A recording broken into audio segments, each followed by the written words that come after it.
The reason I believe that the TKI has endured so well during the past 50 years are twofold. One is the topic of conflict itself. That has escalated in interest and experience. In the early 70s, when Ken and I developed the TKI, there wasn't a lot of discussion about conflict and conflict management.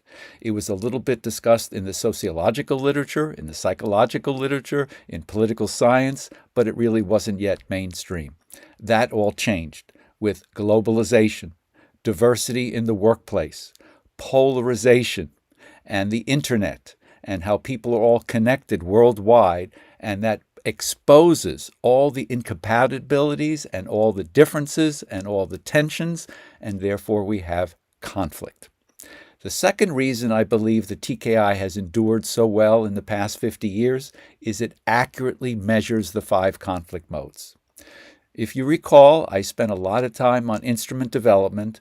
Ken and I realized that the prior instruments on conflict management were not accurate. In fact, on the earlier instruments, people came out high in collaborating and low on avoiding. That was for social desirability reasons, to look good to themselves and other people. Ken and I developed the TKI to basically compensate and make sure that people accurately reflect their behavior when they respond to the 30 A-B choices on the instrument.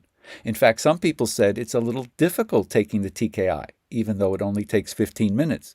Why is it difficult? Because you have to give honest responses. Because your choices between the A and B on each of the 30 items is based on equal social desirability.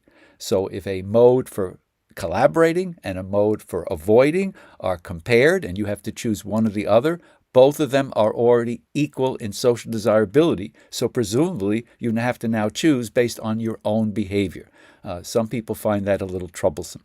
So essentially, because conflict has escalated throughout the world, and because the TKI did take into account social desirability, so it gets a more accurate measure of people's actual conflict handling behavior, I think that's why the instrument has so endured.